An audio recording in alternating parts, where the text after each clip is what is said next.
At kami po ngayon ay nasa airport. Ihiwalay na natin ng decolor sa deputi.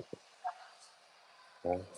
Yung mga plastic, magkakaalaman na sino ang tunay na mga Duterte. Sino ang pumepeke na nagpapanggap lang ng mga makatambaluslos, mga makapulawan. So gusto lang natin i-discuss dito yung mangyayari mamaya. Maraming ganap at ito po yung sinasabi ko dati na marami kayong nakikita mga political figures na magbabaliktaran. Mamaya po yan. Isa-isahin natin. Yung iba po ay nakausap ko na mismo. Papunta na ron. Yung mga dating solid unity team. Abangan nyo yan. Dating solid unity team. Pero pupunta sa Davao. Again, marami kayong makikita. Magkakaalaman. Sino ang mga hindi papanig sa Duterte? Sino ang mga tunay na nakapanig sa mga pulawan? So, siyempre, Banateros Brothers, nasa Davao. Mamaya lang po yan. Siyempre, kasama din si Madam Mocha. Ay, mga solid yan. Ha? At siyempre, marami pang iba. Jackie Robin, thank you. Oh, para dun sa mga doon, solid DDS, wag pong kalimutan, mag-subscribe kay Coach Oli. So, at sa mga lahat ng Banateros Brothers, subscribe po kayo. Amping, ano nga pala ibig sabihin ng amping?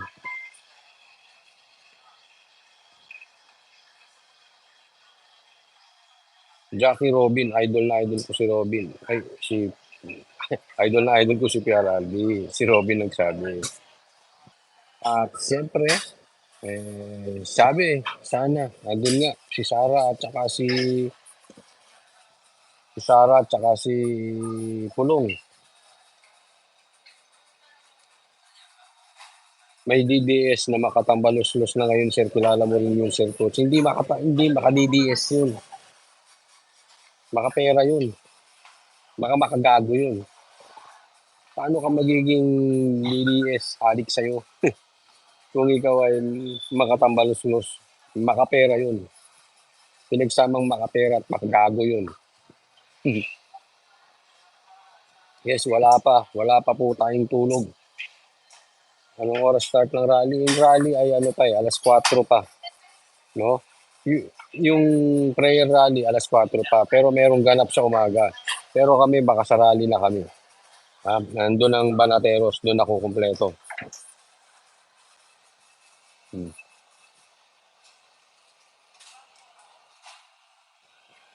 Hello po, Coach Oli. Sana all mabulat na sa katotohanan at ligwagin na itong budol admin na ito. Alam nyo, ito ang pinaka-purpose nun. Hindi naman pinaka.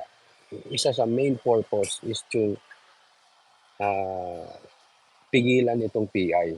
Iyan ang problema talaga. Diyan galit na galit si Tatay Digong. Remember, ako pa yung nagtanong sa interview about sa PI. No, yan ang problema natin. Yan, fisting PI yan. Kasi hindi sila bababayan. Hindi na nga natin alam kung sinong nasa likod ni Tambaluslos. Tatandaan niyo yan. Imposibleng si Tambaluslos lang yan. Meron sa likod yan.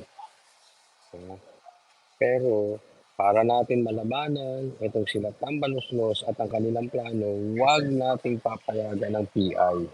Kasi diyan makikinabang ang mga taong kumakampi kay Tambaluslos. Adik sa'yo, tama ka, makapera ata yun. No, sunog na yun. Sunog na yun. Tingnan mo, paglakas ng DDS, lilipat din yun. Wala na, paano pa siya lilipat? Sunog na siya. Binakbakan niya si Pulong.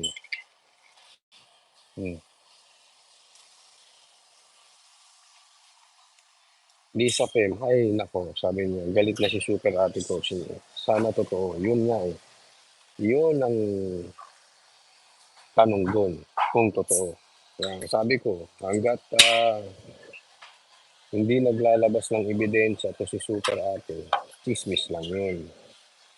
Kailangan maglabas siya ng ebidensya para may makulong.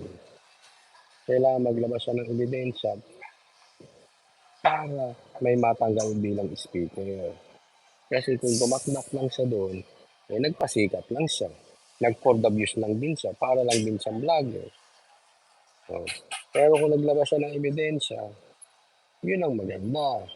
Para matanggal si Tambaluslos. Hindi matatanggal si Tambaluslos kung siya ay magsasalita lang na magsasalita. Matatanggal lang yan pag yung sinasabi niya ay may ebidensya. Kaya sana ilabas niya yung ebidensya. Hmm. Namili ka? Uy, yun na. Talaga naman. Ito si Boss Dada TV. Oh.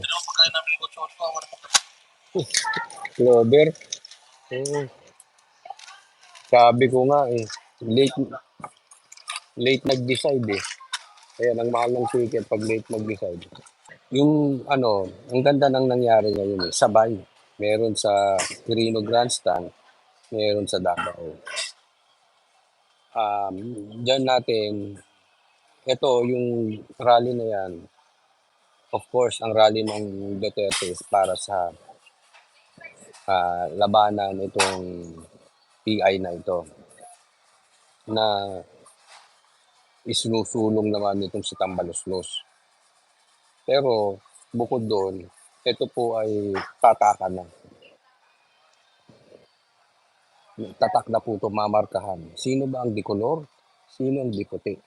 Sino ang sa administrasyon ni Marcos at sino sa ay, sa panig ng Duterte?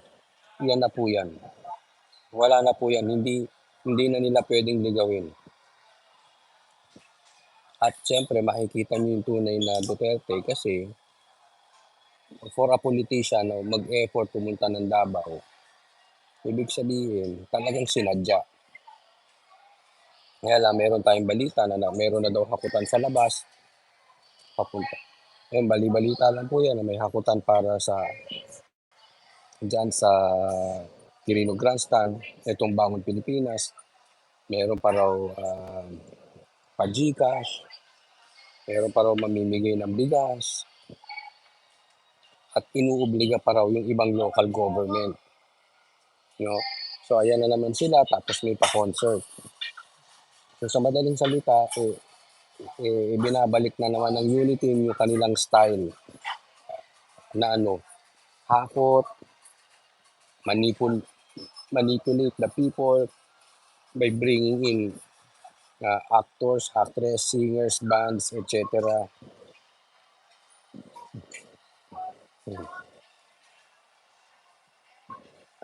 Oh, ilalive namin yung Davao mamaya. Kaya abangan nyo yung Banateros Brothers. Kasi isa po kami magla-live. Yan po ang mahirap sa iba. Hakot eh. Tatandaan nila. Yung hakot ng Unity, alam ni Sarah yan. Kasi parte siya ng Unity eh. Kaya alam nila, yung gagawin dyan kung ano man, magkakahakutan, alam ni Sarah yun. No? So, style nila yun dati. Bagamat hindi kasama si Sarah doon. Pero syempre, imposibleng hindi niya alam. Diba? Pero sa Davao, imposibleng hakot. Kasi aeroplano yan eh. Magastos kung maghahakot ka. Ang tao para pumunta ng Davao, kung galing ka sa ibang lugar, at ikaw ay mag-aeroplano, it means organic.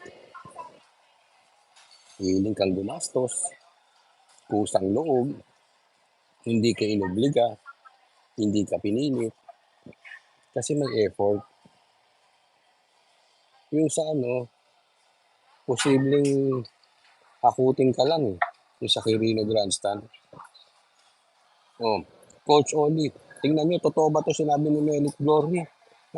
Pimbira kayong administrasyon kayo. Coachong Oli ang alok sa barangay namin sa Tondo. Pumunta sa Luneta dahil may pamimigay na ayuda. Grabe naman kayo. Pera ng taong bayan yan. Gagamitin yung panghakot. Ano ba namang kabalas ko ganyan? Yun, Maximus, boss, Salamat, grabe suporta niyo kay Tatay Digong, organic OFW support. OFW support yun. May nakita akong picture maglagay kayo nun sa mga OFW.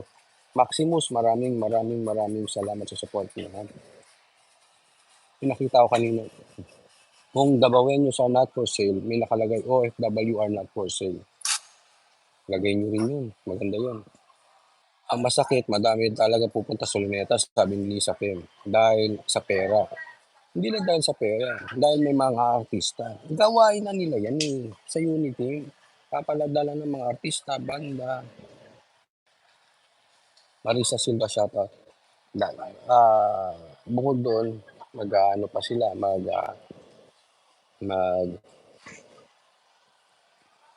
ah, tawag dito, mag magpapa-GCash pa, magpapaano pa, magpapatakot, tsaka madaling puntahan. So may artista, may ayuda, may GCash, may pabigas, hakot ka, suporta lang, ituloy lang natin. Eto na po yan, simula na po, malaman po yan. The fact na sa Davao, tapos pupunta si Tatay Digong, may laman po ito.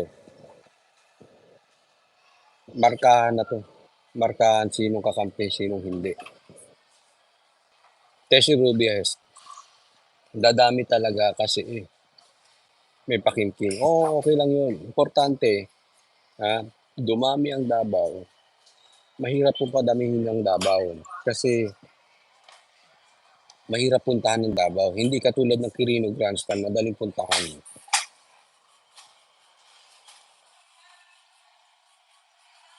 May 50K daw ang atin.